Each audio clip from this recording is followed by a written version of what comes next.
Twelfth science physics chapter number 2 का दूसरा lecture में आपका स्वागत है।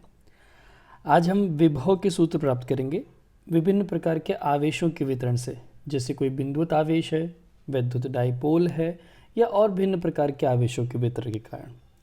सबसे पहला टॉपिक आज का, बिंदुवत विद्युत आवेश के कारण उत्पन्न विभव। यहाँ पर बिंदुवत वर्ड यूज़ किया, मतलब एक ही आवेश होगा। यहाँ पे अगर चित्र को देखें आप, तो चित्र में हमने ऐसा कल्पना कर ली है यहाँ कि एक बिंदुवत आवेश है, ये XY एक्सिस के रिस्पेक्ट में उद्गम बिंदु पे रखा गया इस आवेश को। तो ये आवेश हमने उद्गम बिंदु मान लिया। कौन सा आवेश है? ये कैपिटल Q, ये पॉजिटिव है। हम एकांक धन विद्युत आवेश को इस अनंत अंतर से इस P बिंदु तक लाना चाहते हैं। अब अनंत अंतर से इस P बिंदु तक लाना है। इस P बिंदु का जो स्थिति सदिश है वो ये रहा, सदिश R। आप यहाँ तक लेके आएंगे तो छोटे छोटे मार्ग पसंद करेंगे, छोटे छोटे विस्थापनों को पसंद करेंगे। मार्ग कोई एक ही होगा, कोई भी मार्ग पसंद कर सकते हैं, क्योंकि मार्ग पर आधारित है नहीं, सिर्फ प्रथम, प्रारंभिक और अंतिम स्थान पर निर्भर है। हमने इसके पहले के लेक्चर में एक्सप्लेन किया था, एक बार आप फिर से देखना उस वीडियो को। हम ऐसा मान लेते हैं कि अनंत से आप P तक लाते समय एक बार ऐसी कल्पना करें कि P डैश बिंदु पर है, और इस P डैश बिंदु से इसको थोड़ा सा विस्थापन दिया हमने, कितना? डेल्टा R डैश जितना। तो इतनी दूर में कितना कार्य हुआ पहले वो निकाल लेंगे, और फिर पूरा का पूरा इसका समाकलन करके हम अनंत से लेके P तक की गणना कर लेंगे। तो चलिए स्टेप बाय स्टेप स्टार्ट करते हैं इसको। तो सबसे पहले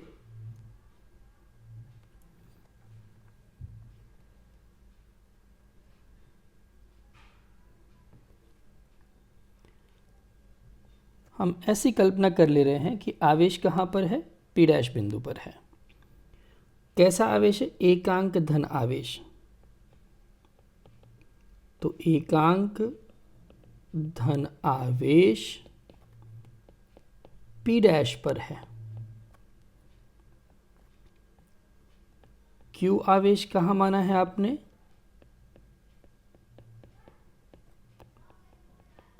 उद्गम बिंदु पर है। अब इस आवेश पे जो बल लगेगा हम उसकी गणना कर लें। चलिए स्टार्ट करते हैं। कितना बल लगेगा? तो धन 1 कूलम पर Q के कारण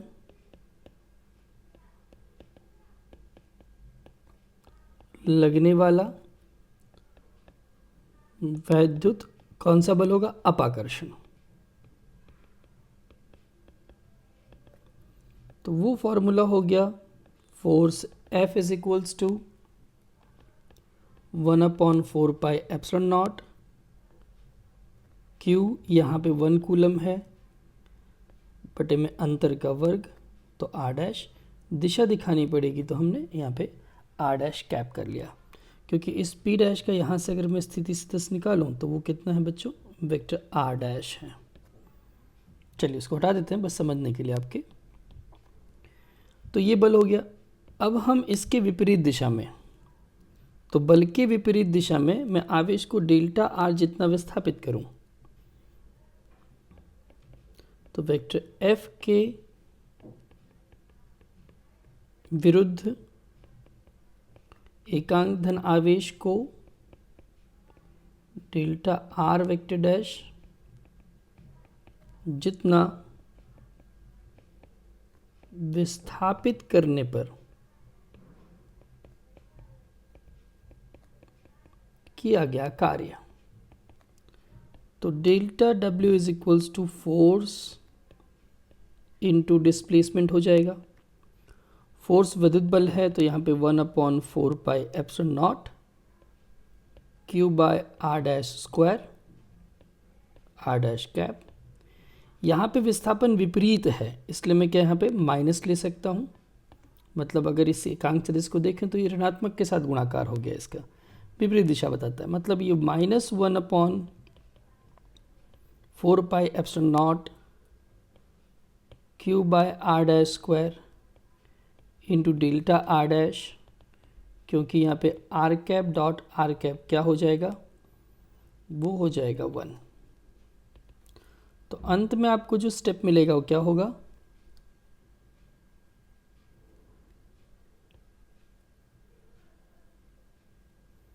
-1/4πε0 this value delta W.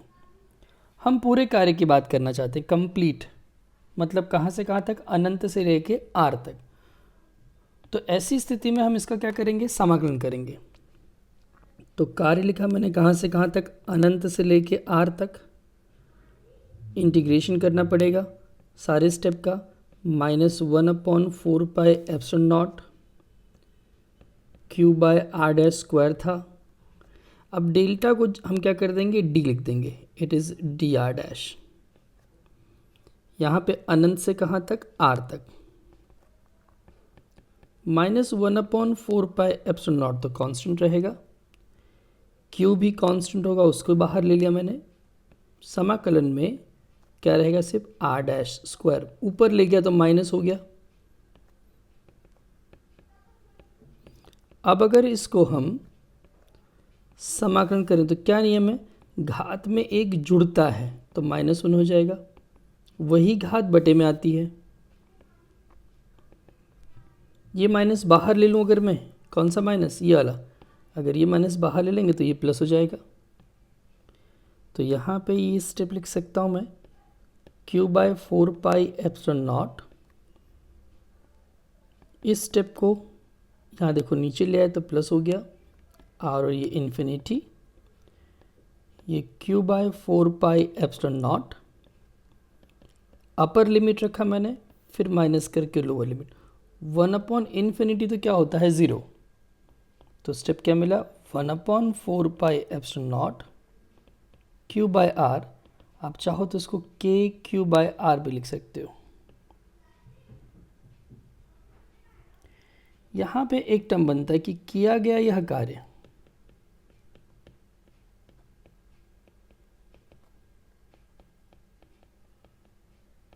P बिंदु पर धन Q के कारण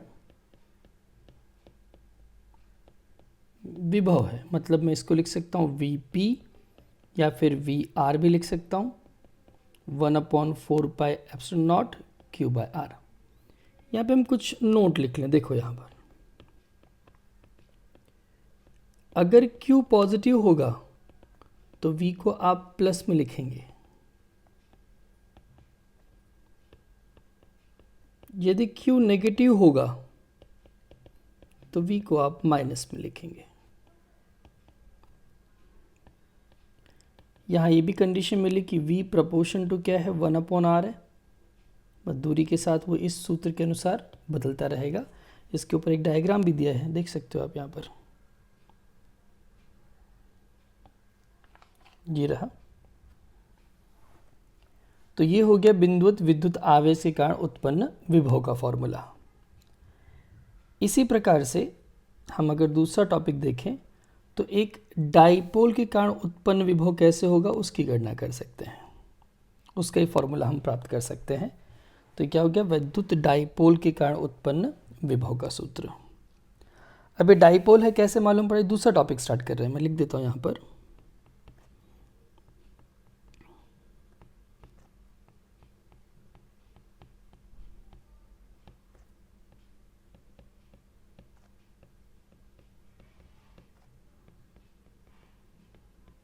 विद्युत डाइपोल के कारण उत्पन्न विभव।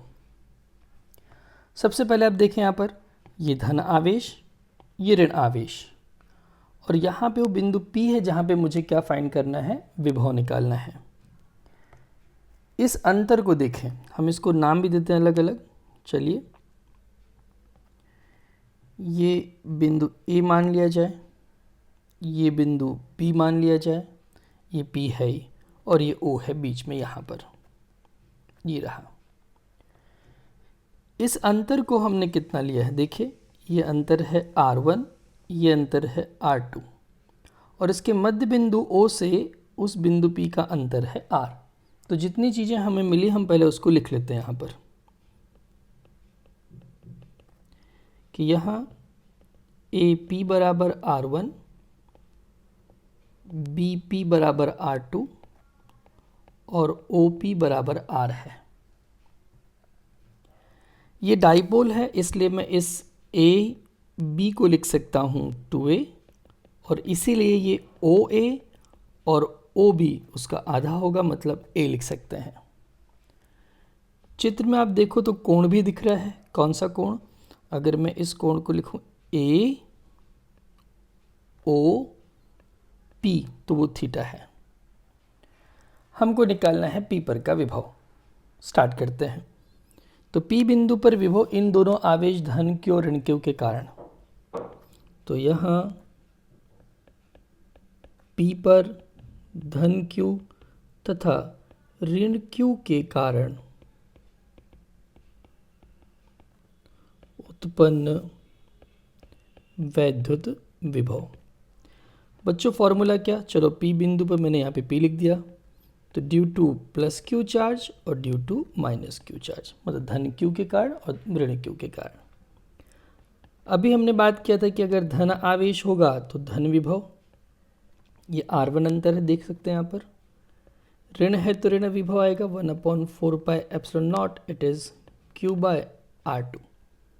जो भी कॉमन मिलता है उसको कॉमन ले लें हम, 1/4 पाई एप्सिलॉन नॉट Q के साथ ब्रैकेट में आ गया यहाँ पे 1/R1 1/R2, इक्वेशन नंबर 1 हो गया। अब चित्र का उपयोग करके मुझे इस R1 R2 की कीमतों को निकालना है अच्छी तरह से। यहाँ पे हम पूरा का पूरा भूमिति का उपयोग करेंगे, पर चित्र को थोड़ा सा बदलें। देखो मैं यहाँ से एक अभिलंब खींच लूँ इस पर 90 डिग्री, इस रेखा को थोड़ा बड़ा कर लें हम, और इस पर भी एक अभिलंब खींच लें यहाँ से। अब इससे लाभ क्या होगा? देखो एक एक करके, ये 90 डिग्री हो गया, यहाँ पे ये भी 90 हो गया, इसको भी नामकरण कर दें। चलो ये m हो गया बच्चों और ये n हो गया। अब अगर आप देखें, अगर मैं इस कोण को थीटा यहाँ पे ले रहा हूँ तो यहाँ पर भी कोण थीटा बनेगा अपोजिट। इससे क्या? अब इनके घटक निकालें। देखो ये जो लाइन दिख रही है आपको यहाँ, ये कुल है a। कितना बच्चों? ये a है। अब इसके साथ देखो यहाँ पर जिसके साथ कोण बनता है वो घटक क्या कहलाता है? वो घटक कहलाता है कॉस कंपोनेंट। तो ये भी कॉस बनेगा, ये भी कॉस बनेगा। किसका कॉस बनेगा? इस a का। मतलब अगर मैं इसे लिखूं, इसे भी लिखूं, तो दोनों क्या हो जाएंगे? a cos theta. और जो लंबवत घटक होगा, कौन सा लंबवत घटक दिख रहा है आपको? एक तो ये और एक यहाँ। तो ये दोनों, एक तो ये बच्चों और एक ये दोनों हो गए लंबवत घटक। मतलब क्या हो जाएंगे? ये a साइन थीटा। मतलब जो हमने ज्योमेट्री यहाँ पे ली उसको भी लिख दें यहाँ पर। चलिए हमने किया क्या? हमने यहाँ पर AM अभिलंब खींचा इस OP पर, और ऐसा ही एक अभिलंब और खींचा ON किस पे? इस OP पे एक्सटेंडेड लाइन है, जिससे हमको AM और BN लंबवत घटक a साइन थीटा मिला। और ये जो OM है और कौन सा ON है वो मिला a cos थीटा। तो ये मुख्य मुद्दा हमारा, इसको आपको बराबर सेट रखना अपने ब्रेन में, इसका काम आएगा यहाँ पर ये। अब हमारा टारगेट है इस R1 R2 को फाइंड करना। आपको एग्जाम में उतने लिखना जितना बुक में है, पर ये समझने के लिए हम एक्स्ट्रा कर रहे हैं। चलिए, तो अब अगर आप डायग्राम में यहाँ पर इस ट्राइंगल को देखो, देख लो APM दिखा आपको? APM दिखना चाहिए, APM ये त्रिभुज। अगर हम इस APM त्रिभुज की बात कर लें तो इससे क्या मिलेगा? चलिए यहाँ पे स्टार्ट करें। त्रिभुज APM में, तो APM में देखो आप, यहाँ पे कर्ण क्या है? AP है, लंब क्या है, AM है, और बेस का आधार क्या है, MP है। तो इसके बेस पे हम लिख सकते हैं यहाँ पर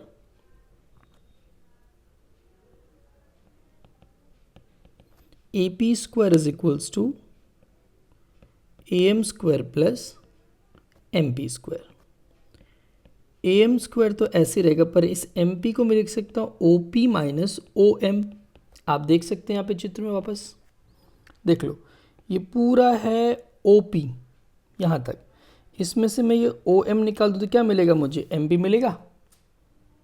करेक्ट बेटा, आप देख लो, ये पूरा का पूरा OP जो दिख रहा है वो यहाँ से लेके यहाँ तक है, इस जगह तक, यहाँ से यहाँ तक। अगर मैं इतना पोर्शन कट कर दूँ तो मुझसे भी ये MP मिल जाएगा।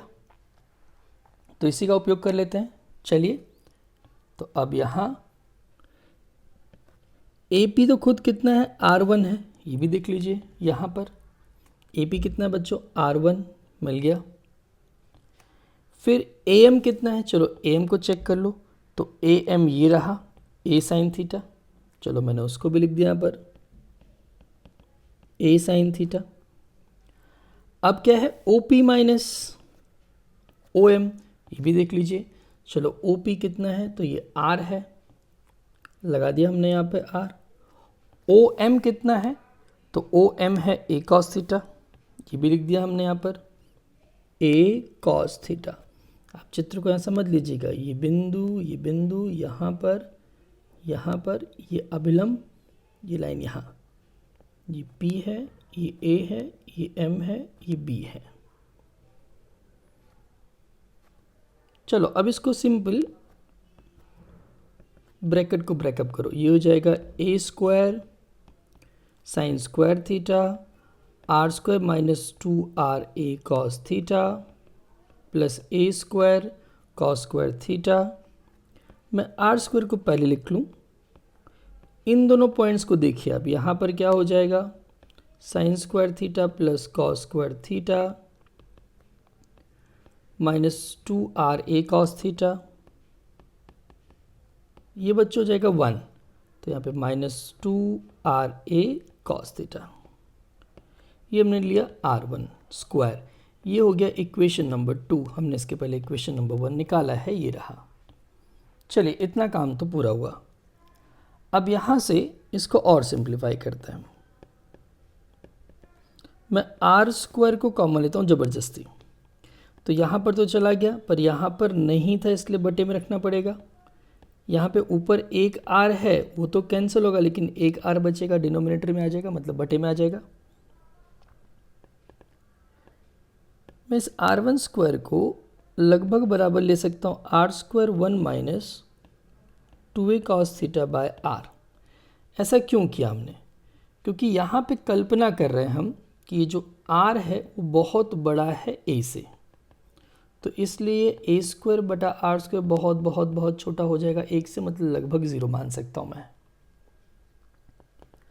मैं दोनों तरफ कर देता हूँ वर्गमूल, तो ये R हो जाएगा 1 minus 2A cos theta by R, यहाँ पे घात 1/2 आ जाएगी। और हमें तो चाहिए वैल्यू क्या, 1 अपॉन चाहिए, तो 1 अपॉन कैसे मिलेगा, अगर मैं इधर 1 अपॉन R1 करूँ तो ये 1 अपॉन R हो जाएगा।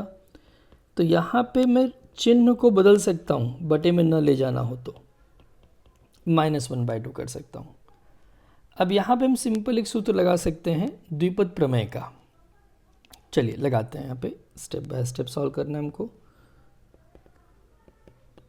तो 1 अपॉन R1 बराबर 1 अपॉन R, 1 माइनस 1/2 घात का गुणाकार, हमने इसको 11th स्टैंडर्ड में सीखा हुआ है इसलिए डीप में नहीं जा रहे हैं, प्लस करके डैश डैश। हम यहाँ पे मेंशन कर सकते हैं क्या किया हमने, द्विपद प्रमेय का उपयोग। चलिए, तो ये भी सही यहाँ तक। इसका मतलब मैं यहाँ लिख सकता हूँ 1 अपॉन R1 बराबर 1 अपॉन R, 1 प्लस 2 कैंसिल हो जाएगा बेटा ऊपर नीचे यहाँ पर, तो plus A cos theta by R। ये हो गया इक्वेशन नंबर 3। अगर आप इसी प्रकार दूसरा सॉल्व करते हो, कौन सा, इस त्रिभुज को, यहाँ पे तो सब मिक्स हो गया, मैं इसको निकाल दूँ फिर आपको समझाऊँ अच्छे से।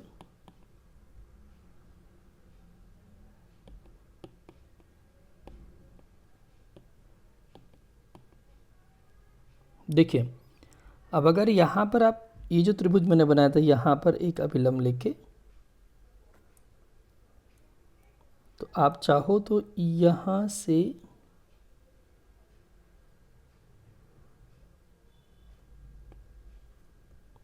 देख सकते हैं, तो ये पूरा टर्न, ये n है, ये p है, ये b था, तो इस त्रिभुज को करोगे तो यहाँ पे ये इतनी वैल्यू ऐड होगी। देखो यहाँ पर घटाई गई थी तो यहाँ पर ऐड हो जाएगी।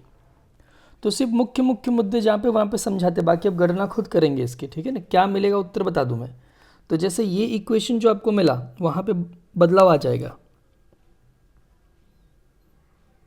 जब वो सॉल्व करेंगे आप तो मिलेगा आपको r1 square is equals to r square plus a square plus 2ra cos theta. Solve करेंगे तो मिलेगा ऐसा। फिर ये जो है ये सॉल्व करने से आपको मिलेगा यहाँ पे, सॉरी r1 नहीं, हम r2 लेंगे बच्चों। तो यहाँ पे क्या मिलेगा, 1/r2 is equals to 1/r1 minus हो जाएगा। सॉल्व करने से आएगा, आपको ट्राई करना है ये खुद। इक्वेशन नंबर 4 हो जाएगा। अब इन दोनों इक्वेशन का समीकरण नंबर 1 में उपयोग कर लें। चलो स्टार्ट करते हैं।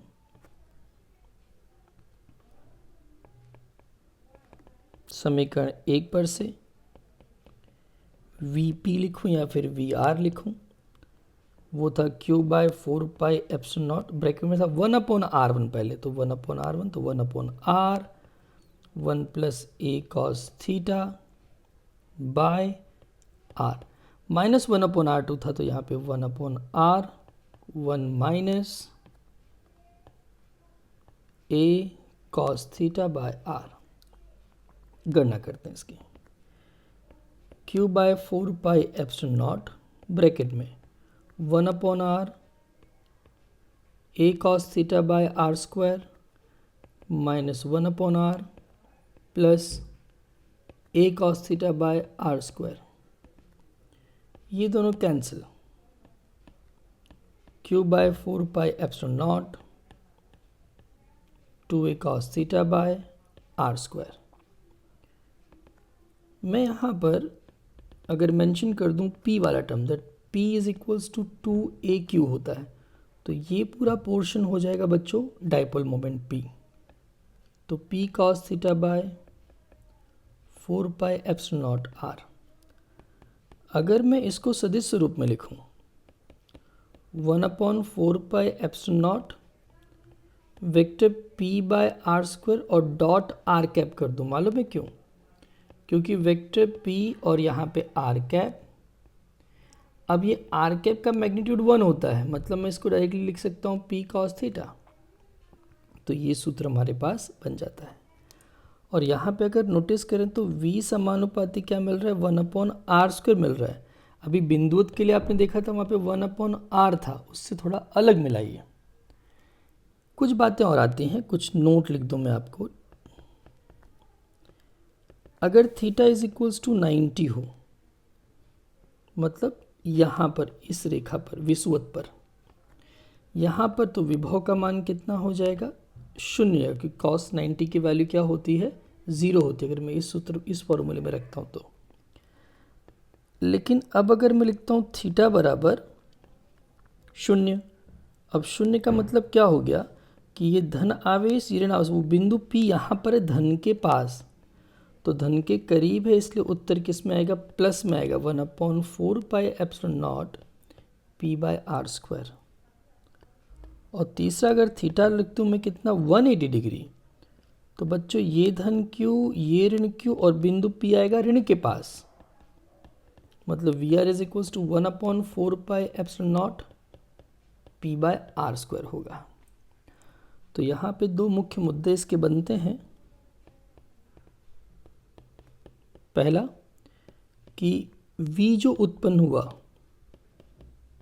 V यह मात्र R पर ही नहीं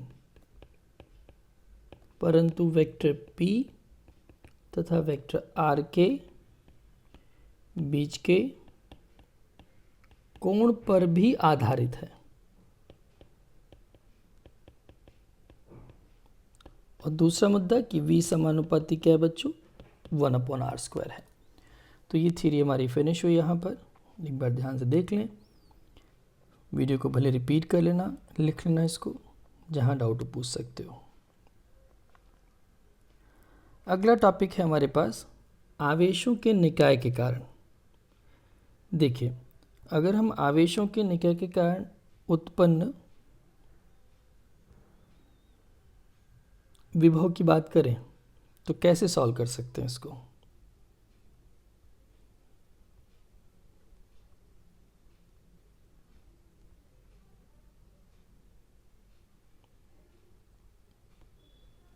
चलिए, हम यहाँ मान लें पहले कि चित्र में जो दिखाया है बहुत सारे आवेशों को, Q1, Q2, Q3, Q4, Q5, बहुत सारे आवेश हैं।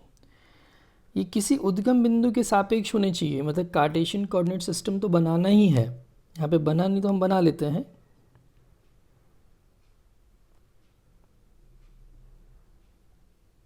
ज़रूरी नहीं बनाना, पर समझने के लिए आपके x, y, और हर एक आवेश का खुद का भी स्थिति सदिश है, ध्यान रखना। जैसे इसका रखना तो ये इसका हो जाएगा, ये दूसरे वाले का हो जाएगा।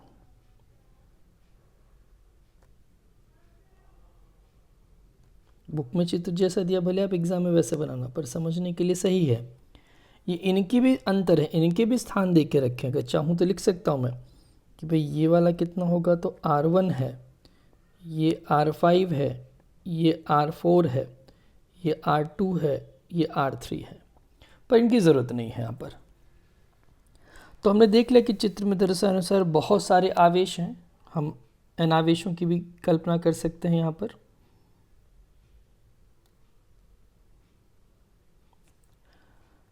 तो कोई बिंदु मान लिया गया है P, तो P बिंदु पर एक आवेश का विभव क्या होगा, बिंदु तो विभव हमको मालूम है। तो अगर हम नोटिस करें कि भाई पहला विभव P बिंदु पर, तो 1/4πε0 Q1/r P1 लिख सकते हो आप। दूसरे कारण विभव निकालोगे तो 1/4πε0 Q2/r P2 लिखेंगे आप, ऐसे सो ऑन। मतलब अगर P पर में जो कुल विभव निकालना हो तो सारे विभव का योग कर देंगे, जितने भी आवेश हैं। तो इसलिए अगर हम यहाँ पर विभव का फॉर्मूला लिखते हैं तो 1/4πε0 Q1/r P1, 1/4πε0 Q2/r P2, और ऐसे ही चलता रहेगा 1/4πε0 Q1/r Pn। 1/4πε0 कॉमन ले सकते हो आप, Q1/r P1, Q2/r P2, ऐसे कहाँ तक, तो Q1/r Pn। मैं चाहूँ तो उसको योग समेशन के फॉर्म में रख सकता हूँ, 1/4πε0 summation i running from 1 to n। मैं यहाँ पे QI लिख दूँ, RPI लिख दूँ। i का मतलब एक, कहाँ तक जाना, n तक। पहले एक एक रखेंगे, फिर 2 रखेंगे, फिर 3 रखेंगे, यानी इसके बाद यही स्टेप मिलने वाला है। तो ये हो गया आवेशों के निकाय के कारण उत्पन्न विभव। अब आवेशों के निकाय का अलग तरह से वितरण हो सकता है, और भी तरीके हैं उसके। जैसे अगर मैं किसी शेल की बात करूं, मतलब कोई कवच की बात करूं,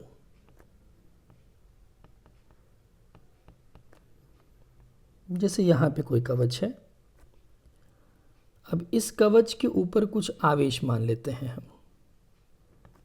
माना ये कवच पर धन आवेश वितरित है।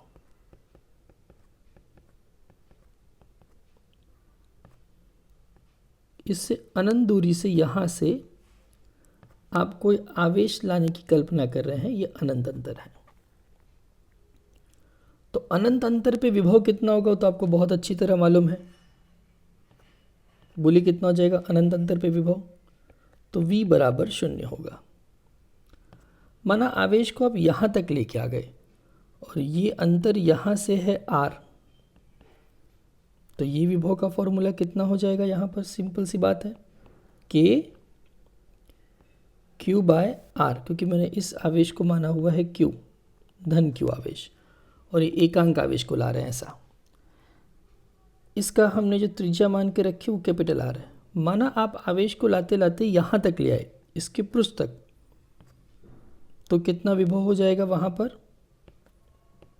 के क्यू बाय कैपिटल R। अब विभव होता क्या है? विद्युत क्षेत्र के विरुद्ध किया गया कार्य।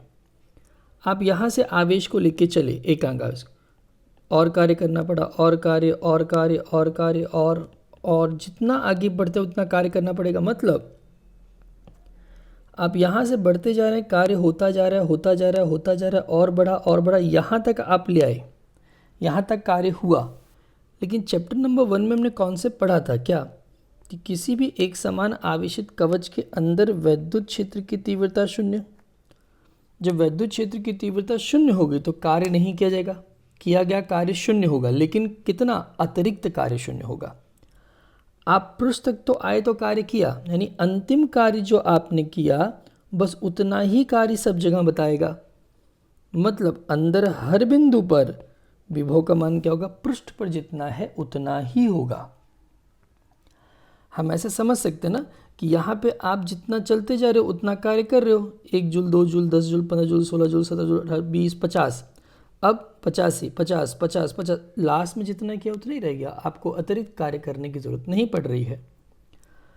मतलब एक समान आवेशित कवच के लिए अगर मैं लिखूं यहाँ पर, तो विभव r अंतर पर, जो कि कैपिटल R त्रिज्या से बड़ा है, तो फॉर्मूला होगा 1/4 pi epsilon naught q by r। अगर ये अंतर इसके त्रिज्या जितना होगा तो 1/4 pi epsilon naught q by r। अगर ये अंतर छोटा है इसकी त्रिज्या से तो 1/4 pi epsilon naught q by r। मतलब ऑन द सरफेस ये क्या है? इनसाइड द शेल, मतलब कवच के अंदर, और ये क्या है? Outside the cell. ये हो गया हमारा विभव के लिए फॉर्मूला। अगला टॉपिक है अपने पास समविभव पृष्ठ। समविभव पृष्ठ का मतलब देखो यहाँ पे लिखा है, समविभव मतलब समान विभव, ऐसा पृष्ठ। अगर हम कोई भी आवेश की बात करें, धन q आवेश की बात करें, ये धन q आवेश ये अपने में से क्षेत्र रेखाओं को जब निकालेगा तो कहाँ जाएंगी? वो सब की सब बाहर की ओर, धन है ना इसलिए।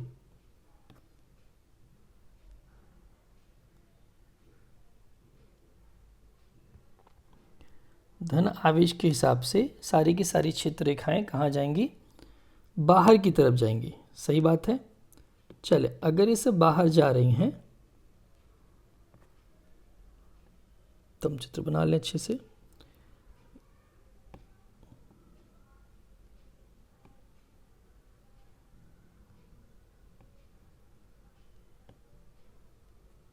सब ऐसे निकलेंगी।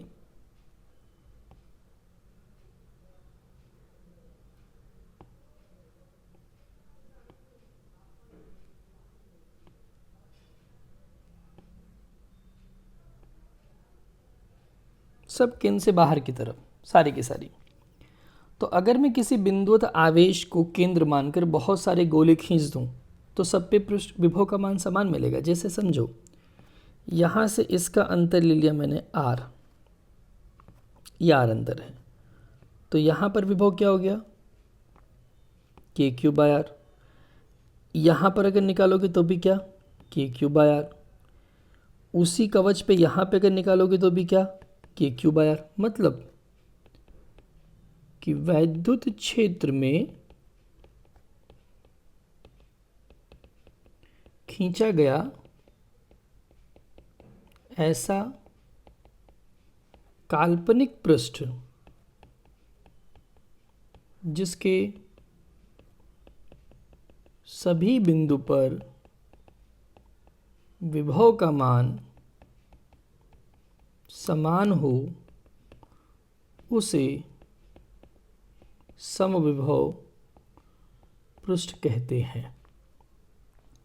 तो हम एक तो ऐसे ड्रॉ कर सकते हैं। यहाँ पे एक बहुत अच्छा कंडीशन आती है, देखिए समविभव पृष्ठ पे हम गणना कर रहे हैं, आपको नहीं करना एग्जाम में, सिर्फ समझने के लिए।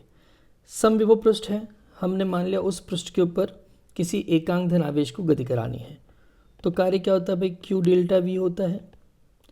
अब अगर ये एकांक धन आवेश है तो मैं यहाँ पे 1 ले लूँ, ये क्या हो जाएगा, तो ये v2 माइनस v1 दो बिंदुओं के बीच में, हमको मालूम सब जगह विभव समान है तो 0 होगा।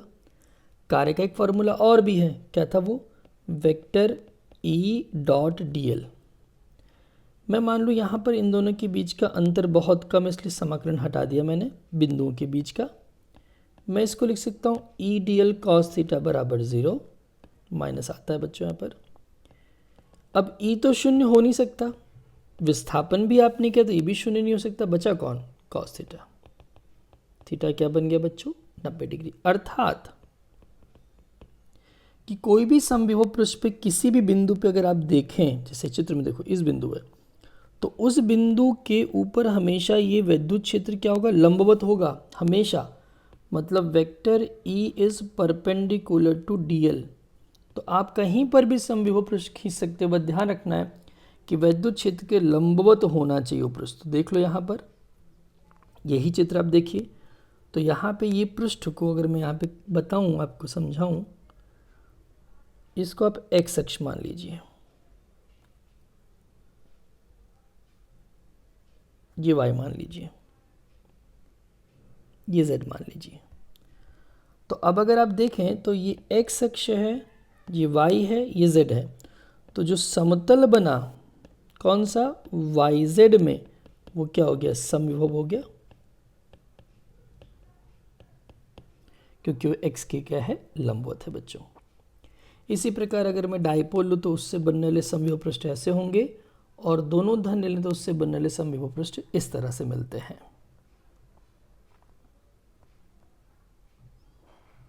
एक छोटा सा टॉपिक और है, अच्छा सा है, ये भी सीख लें।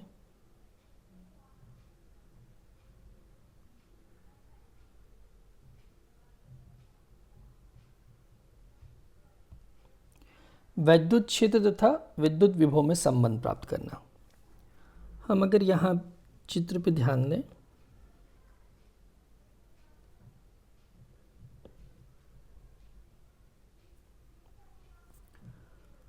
तो चित्र में आपको दिख रहा है कि दो पृष्ठ हैं, एक पृष्ठ का नाम है A और दूसरे पृष्ठ का नाम है B। A पर का विभव V है और B पर का विभव V प्लस डेल्टा V है, डेल V या डेल्टा V है। B पे हमने एक बिंदु मान के रखा है P, वो बिंदु इस समविभव पृष्ठ A से कितने अंतर पे है, डेल्टा L अंतर पर है। अब यहाँ पे समझो कौन कौन से स्टेप्स हमको बराबर ध्यान से देखने हैं कि कौन कितने पृष्ठ, यहाँ पे दो पृष्ठ देके, थोड़ा बड़ा कर दूँ, समझो यहाँ पे कितने पृष्ठ देके रखें बच्चों, दो पृष्ठ दिए हैं। एक पृष्ठ का नाम क्या है, A है, दूसरे पृष्ठ का नाम क्या है, B है। A पर का विभव कितना है, कैपिटल V है, और B पर का विभव कितना है, that is V plus delta V। तो ये डेल्टा V क्या है, डेल्टा V है विद्युत क्षेत्र E की दिशा में V में होने वाला परिवर्तन। देख लो आप, ये दिशा किसकी है, ऊपर E की है, तो इसी दिशा में डेल्टा V में जो परिवर्तन हुआ वो दर्शा रहा है कौन, डेल्टा V। करेक्ट है। चलिए इनको निकाल दें, की ज़रूरत नहीं है। अब गणना शुरू करते हैं हम एक एक करके। तो सबसे पहले हमने क्या मान लिया कि यहाँ पे कार्य जो करना है वो किसी धन आवेश को A से B बिंदु पर लेकर, या फिर A पृष्ठ से B पृष्ठ तक लेके जाना है। तो मैं A से B तक एक एकांक आवेश 1 कूलम को ले जाना चाहता हूँ। उसके लिए जो भी कार्य होगा उसको लिखूँ। तो कार्य W बराबर क्या होता था, याद करो, ये फॉर्मूला था। बहुत छोटा अंतर है इसलिए समाकलन हटा दो। विद्युत क्षेत्र को दिखाना तो उसको मॉड कर दो तो वो भी निकल जाएगा, ये हो जाएगा फॉर्मूला अपना। कार्य का सूत्र होता है Q डेल्टा V, परिवर्तन का फॉर्मूला ही है ये, यहाँ डेल्टा एल हुआ। मैं इधर लिख सकता हूँ potential at A minus potential at B। Potential मतलब विभव। वी ए पे वी था और यहाँ पे वी प्लस डेल्टा वी है। अब अगर यहाँ पर देखें आप तो आपको माइनस क्यू डेल्टा वी मिलेगा। ये हो गया ई डेल एल, यहाँ पे ये एकांक है तो 1 कर दिया हमने, माइनस इसको डेल कर दूँ, sorry this is del, del V is equals to E delta L. मतलब मैं इसको वेक्टर ई मॉडुलस को लिख सकता हूँ del V by del L minus में। हमको मालूम है कि डी वी खुद ऋणात्मक क्योंकि घट रहा है, तो उसको वापस लिख सकता हूँ मैं इस तरह से प्लस करके कि भाई मॉडुलस में रख दो पॉजिटिव करके del V by del L. यहाँ पे कुछ मुद्दे आते हैं, अच्छी तरह समझ लें बराबर। पहला मुद्दा बनता है कि वैद्युत क्षेत्र किस दिशा में है। तो वैद्युत क्षेत्र उस दिशा में होता है जहां विभव में सर्वाधिक कमी होती हो। तो ई की दिशा वी की कमी की दिशा में, ठीक है। और दूसरा मुद्दा आता है कि अगर हम बोले कि किसी बिंदु पर विद्युत क्षेत्र का परिमाण क्या होगा, तो जो बताया यहाँ पर, तो भाई किसी भी पृष्ठ पर विद्युत क्षेत्र का मान परिमाण क्या होगा, विभव में प्रति एकांक अंतर या फिर क्या उसके विस्थापन के दर के बराबर होगा। तो प्रति एकांक विस्थापन परिवर्तन द्वारा व्यक्त करते हैं। तो क्या हो गया, ये v वेक्टर ई का परिमाण हो गया, ये क्या है, एकांक विस्थापन में v का परिवर्तन हो गया। तो ये विभव से संबंधित कुछ थ्योरी थी। अगला टॉपिक हम रखेंगे ऊर्जा वाला अगले लेक्चर में। ओके बेटा, तब तक के लिए बाय।